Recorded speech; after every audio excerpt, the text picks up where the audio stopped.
therefore, can we just close our eyes and let us pray? Yes, Father God, Lord, we praise you. We thank you, Panginoon, for your goodness and your faithfulness, Father God. Salamat, Panginoon, for this opportunity, Lord God, to share your words, Father God. Lord, I humble myself down before you, Panginoon.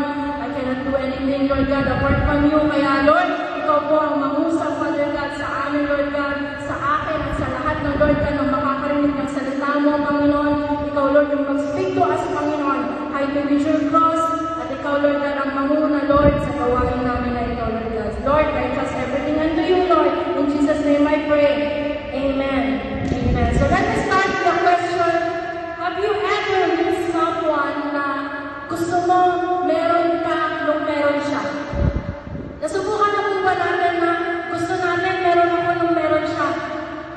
Diba? Na parang gusto ko kasi talino ako niya. Gusto ko kasi yaman na rin ako. Diba? May mga times and may mga instance na nagkakaroon tayo ng gano'n. And most of the time, of course, is there any part of your life na nag-ask ka kay Lord, Lord, gusto ko magkaroon ng ganito?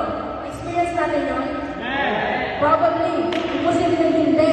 Diba? Lahat tayo nakaka-experience nun na gusto, we want something from the Lord. Also, we want something that others have. Na nawala ako, nawala ka, gusto mo meron ka nung parang sa Kanya.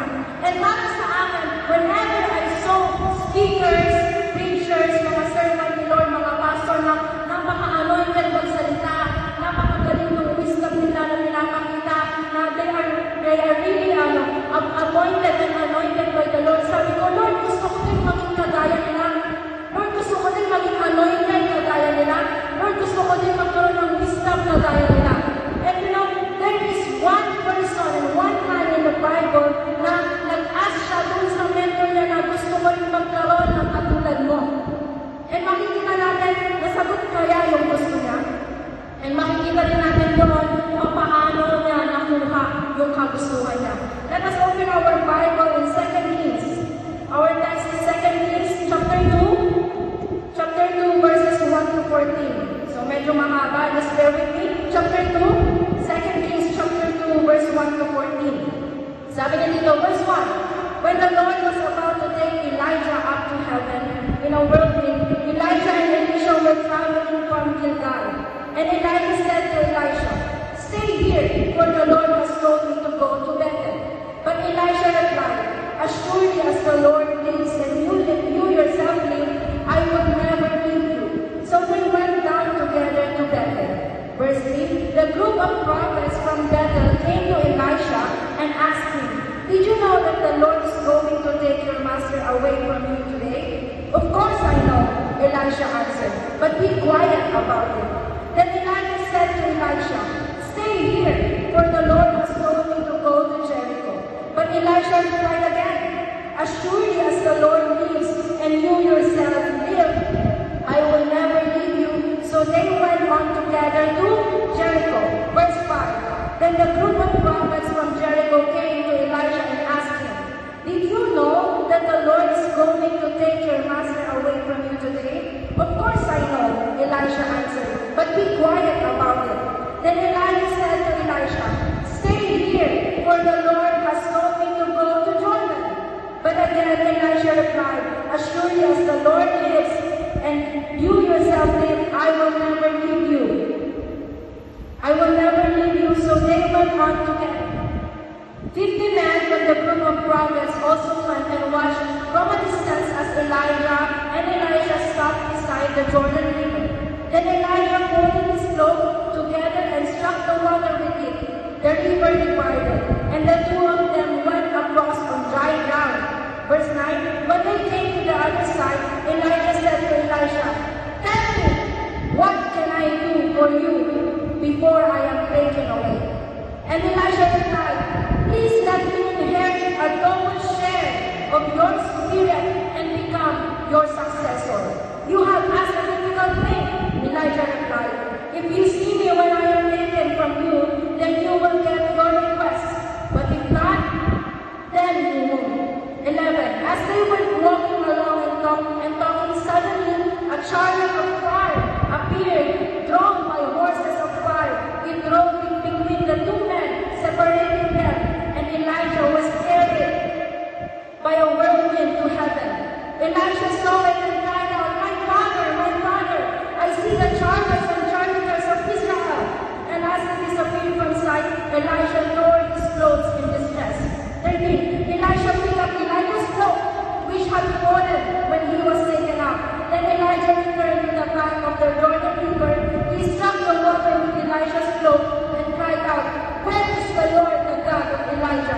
then the river divided, and Elisha went across. Amen. So, yun po yung kwento ng isang propeta na si Elijah and his successor na si Elisha. So, makikita po natin na Elijah called Elisha as his successor. Makikita po natin sa 1 Kings, that's the time na makikita natin na sinugo ni Lord si Elijah to call Elisha as his successor. So, well-known. So, 1 Kings, mababasa natin, napaka-well-known ni Prophet Elijah on that time. He is a well-known prophet, a man of God, a man of miracles. And one time, sabi ni Lord, pumunta ka doon at gawin mong successor si Elisha. And then habang naglalakad si Elijah, nakita niya si Elisha at kalkale, at mula dyan sa kanilang field, sa kanilang farm. And then nakita niya si Elisha, and then ginanon niya yung cloak niya. Tinapon niya yung cloak na doon kay Elisha. And then pagkamapit na yun, alam niyo yung symbolized noon is, I am asking for, I am calling you to be my assistant, to be my successor. And kung mababasa po natin doon, Elisha followed Elijah. Sabi niya, mag-goodbye muna ako sa nanay at tatay ko. I will kiss my father goodbye, tapos magkakatay pa muna ako ng baka, and then I will follow you. But eventually, Elisha followed Elijah.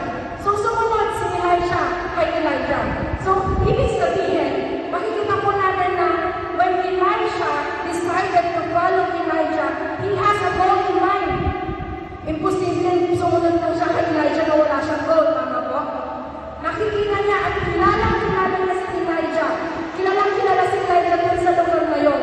And imposible na susunod lang siya na para wala lang. Probably, and most, truly that Elisha has a goal in mind, kaya siya sumunod kay Elijah. So para sa atin din po, when we follow the Lord, when we decided to follow Christ in our life, meron tayong goal, tama po ba? Hindi lang tayo basta mag-follow lang, wala lang, sumunod lang, diba? We have this certain goal to achieve. Meron tayong gusto marating, meron tayong gusto makuha, meron tayong gusto matanggap, kaya tayo mag-follow kay Christ. And ganun din po si Elisha. Meron siyang goal kung bakit siya nag-decide na i-follow si Elijah. So our topic po is Elisha's 3 steps to his goal. 3 steps. Bakit po sinabing 3 steps? Kasi po, in reaching our goal, in reaching our desire, we need to move. Kailangan merong gawin tayo. Hindi tayo kagaya yung tagal na nag-aantay na lang yung bayabas ay mahulog. Tama po. We need to act. We need to have move. No? Kailangan po natin may gawin para po ma-receive natin kung ano man yung ginugol natin. And we can see here in the story that Elisha has 3 steps to his goal. Number 1, pag-usapan po natin, number 1 is the request. The request, mababasa natin sa verse 9. Elijah asked him, tell me, what can I do for you before I am taken away? Diba? So, from verse 1, okay, from chapter 1 Kings hanggang sa 2 Kings, nag-follow si Elisha kay Elijah. So, sumunod siya. Kasi mentor na siya eh. Diba? So, sumusunod siya as a disciple, sumusunod siya doon sa mentor niya. And then, dumating yung time na nagtanong si Elijah kay Elisha, sabihin mo sa akin, what do you want me to do? Ano yung gusto mong gawin ko? Ano yung gusto mong gawin ko bago ako kunin ni Lord? Kasi Elisha and Elijah, alam nila na one day, kukunin ni Lord si Elijah. Alam nila, si Elisha din alam niya. Alam nila parehos. So, tinanong na, dumating yung time na nagtanong na si Elijah, ano ba gusto mo? Sabi niya kay Elisha, tell me what you want. And ano sabi ni Elisha? Nag-respond siya. Elisha wants a double portion of anointing from Elijah. Nakita kasi ni Elisha kung paano ginamit ni Lord si Elijah. No, nakita niya kung gaano ka-powerful yung spirit na meron si Elijah. Kaya yun din yung gusto niyang makuha. Yun din yung gusto niyang marating. Yun din yung gusto niyang matanggap from the Lord. Kaya sabi niya, I want a double portion of your spirit, Elijah. Ano nga po ba yung sinasabing double portion? Ang double portion means inheritance. Inheritance. Kung in the time of Israel ko, firstborn son, sila lang yung mga nakakakuha ng double portion. Double portion of inheritance. Siguro yung mga bunso or pangalawa, isang portion na lang, o kaya kalahati na lang. Basta, yung double portion is given to the firstborn son. And Elisha, ina-acknowledge ni Elisha na firstborn son ako ni Elijah. Kasi ako yung successor niya. So, dapat sa akin yung double portion ng anointing niya. Amen? So, nakita mo natin, Elijah performed a lot of manifestation of God's power through his life. Kung babasahin natin yung buong first Kings, makikita po natin yung mga miracles, yung mga wonders na ginawa ni Lord through the prophet Elijah. Sino ba naman ang may ayaw doon? Amen? Kaya yun yung gustong makuha. Yun yung gustong makuha ni Elijah. Ang gusto pa niya, double portion. Gusto ko yun. Amen? So, pangalawa, the response. Yung una, the request. So, nakita natin ano yung nire-request ni Elisha kay Elijah. Pangalawa, the response. Ano kaya yung sinagot ni Elijah? Sabi niya sa verse 10, it is a difficult thing because Elijah knew that it is impossible to on his own ability to give what Elisha asked him. It is only through God. Sabi niya, ang sagot ni Elijah kay Elisha, imposible yung hinihiling mo, Elisha. Imposible yan, mahirap yung ibigay. Kasi alam ni Elijah na hindi galing sa kanya yung anointing. Alam ni Elijah na hindi in his own strength yung spirit na nag-work sa kanyang buhay. It is through God. Kaya ang sabi niya, kung makikita mo ako na aalis at kukunin ni Lord, then you will receive it. Pero kung hindi mo matatanggap. So, ibig sabihin, if God will permit, you will receive. But if not, hindi mo ma-receive. Yun yung condition. Yun yung response. Yun yung naging response ni Elijah. And if we desire, I know that we desire something from God. Amen. I know that we desire something from God. And we know, alam natin na kayang-kayang ibigay ni Lord whatever we ask in His name. Amen. Alam-alam na, ay ano man ang i-ask mo, ay ano man ang i-desire mo, ano man ang goal mo ngayon, kayang-kayang ibigay ni Lord. But, sometimes hindi na binibigay. Bakit? Kasi hindi niya tayo nakikitang trustworthy doon sa hinihiling natin. And then sabi niya dito, He will not give it unless He sees us trustworthy. Ano ba ibig sabihin ng trustworthy? Mapagkakatiwalaan ka, mapagtalkan ka, i-general ni Apo Diyos kanyang nabindisyon. Kung hindi ka pa trustworthy mo, kaya hindi ka pa ready sa i-answer ni Lord, sayang yung blessing. Amen? Na kunyari, nag-ask ka ng ganito, Lord, I ask this, and then binigay ni Lord, tapos hindi ka ready. Sayang. Sayang yung pagsagot ni Lord. Kaya, when God sees you, na mapagkakatiwalaan na trustworthy of what you have asked for, then He will give it. Kagaya po ni Elisha, Elisha proved himself trustworthy. Elisha proved himself, pinatunayan ni Elisha na karapat dapat ako doon sa double portion of anointing. Kasi sabi ni Elijah, mahirap yung tinatanong mo, ay mahirap yung ina-ask mo, yung gusto mo. Sabi ni Elijah. Kaya pinatunayan ni Elisha that he is worthy of that double portion of anointing. Paano na pinatunayan? We have 3 P's. Una, patience. Patience. Bakit?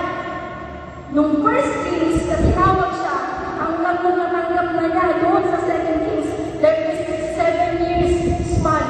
7 taon ako nag-imply Elijah. Sabi ni Elijah. Diba? So, sometimes kasi sa atin, sa pag-aantay pa lang, na-stumble na tayo, kaya nag-i-stop na tayo sa pag-aantay pa lang. Siguro nagdagdag ka pa lang sa sagot doon sa panalangin mo, 1 week, 1 month, Lord, wala namang sagot. Lord, wala namang nasagutan. Hindi ka naman sumasagot doon sa gusto mo. But Elisha waited 7 years to achieve that specific goal. Hindi siya nag-give up, hindi siya tumigil,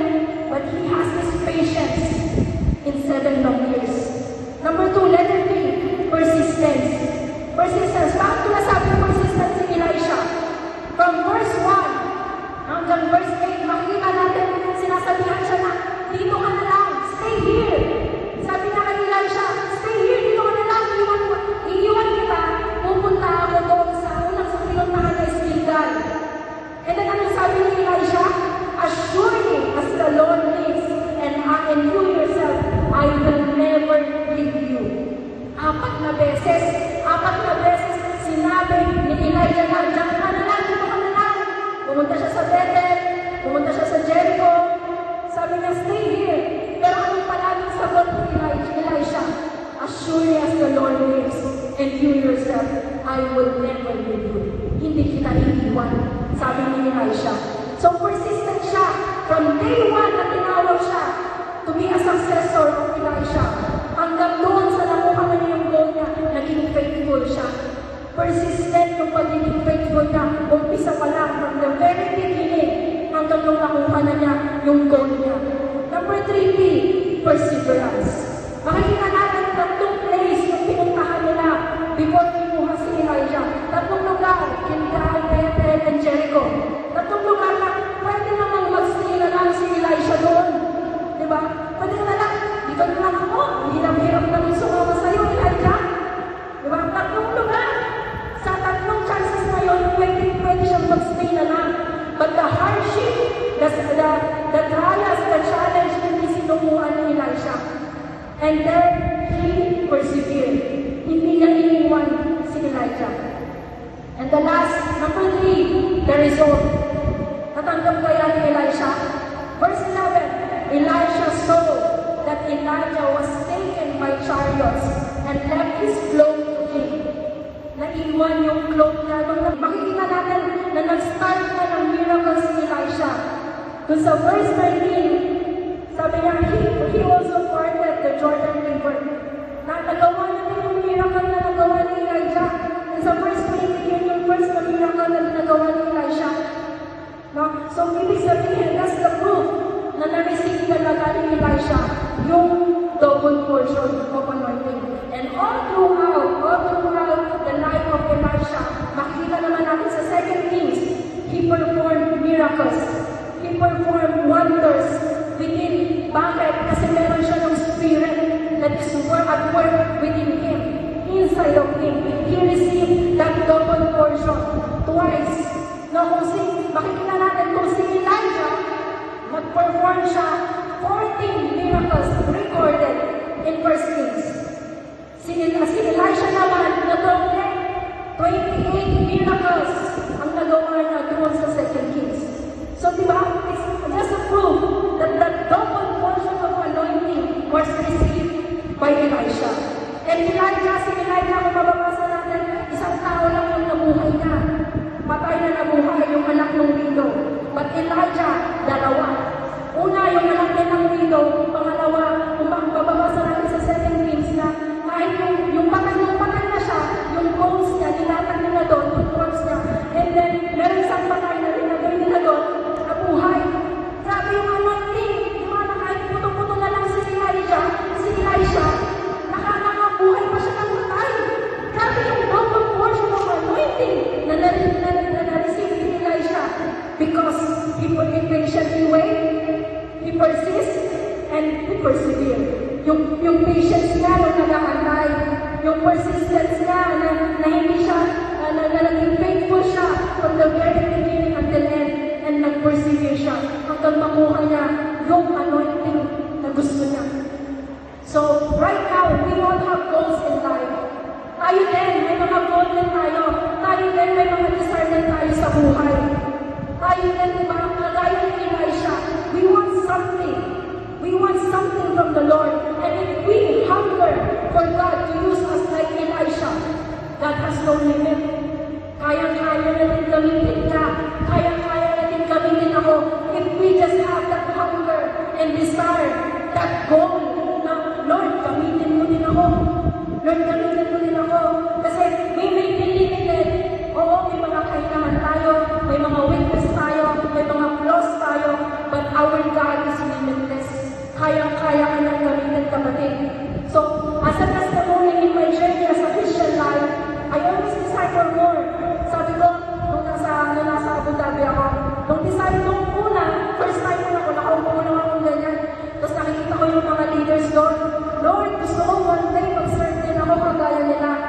And then, time comes, naging usher ako. Usher, nagbibigay lang ng komunyon, ng tinapay, ng kape, kasi nagkakape kami doon.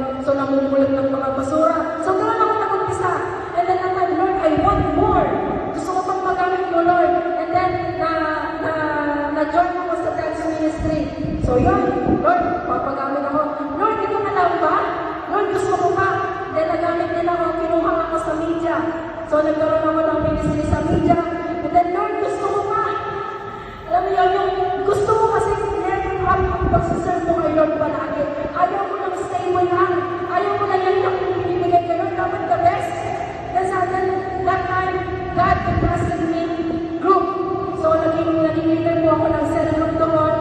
And then, naging isa ako sa 12 disciples na parang primary nila doon. And then, sabi ko, kay Lord, Lord, ito na yun?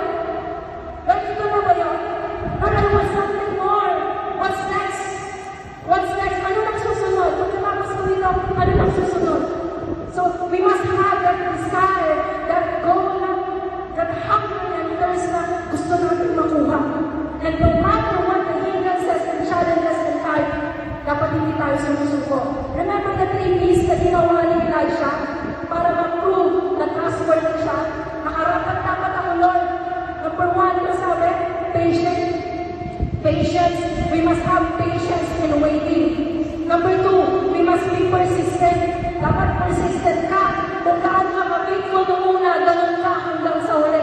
And then last, we must persevere. In any trials, in any testings in our lives, dapat persevere tayo. Dapat hindi tayo sumusuko. Because on the right time, on the right place, may God see us trustworthy of what we desire, of what we ask, according to His will and purpose. And I have one question. Sabi ko, kanina yung ginagawa ko, may tanong ako kay Elisha. Elisha, bakit double portion ng anointing yung tinanong yung gusto mong makuha? Bakit nga ba kaya? Why did Elisha ask double portion of anointing? Elisha could have asked anything in exchange of his commitment. But naman nang i-ask si Elisha na, pahingin ng kayamanan, pahingin pera. No? May mga pwede naman siyang i-ask kay Elisha. Kasi sabi ni Elisha sa kanya, Elisha sa kanya, tell me what you want me to do for you. Ano sagot niya, double portion? Bakit niya double portion? Because Elijah knows the heaviness of responsibility na iniwan sa kanya ni Elijah. As a mentee, yung mentor mo, of course, ikaw na yung successor. Sa'yo na yung responsibility.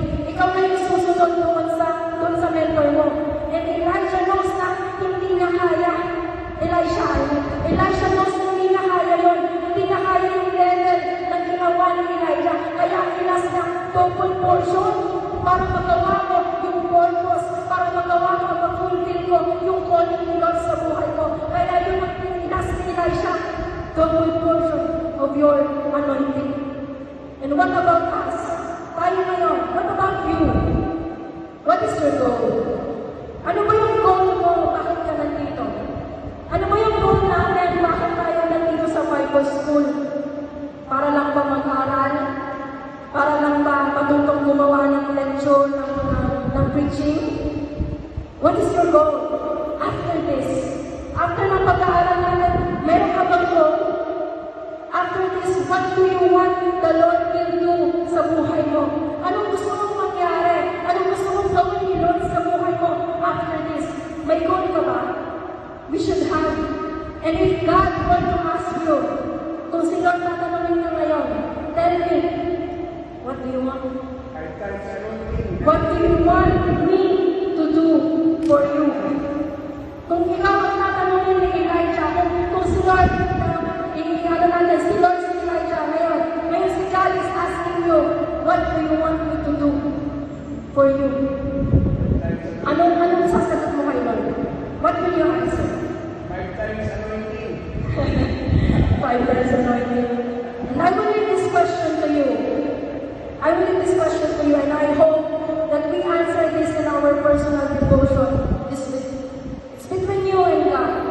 What do you want God to do for you?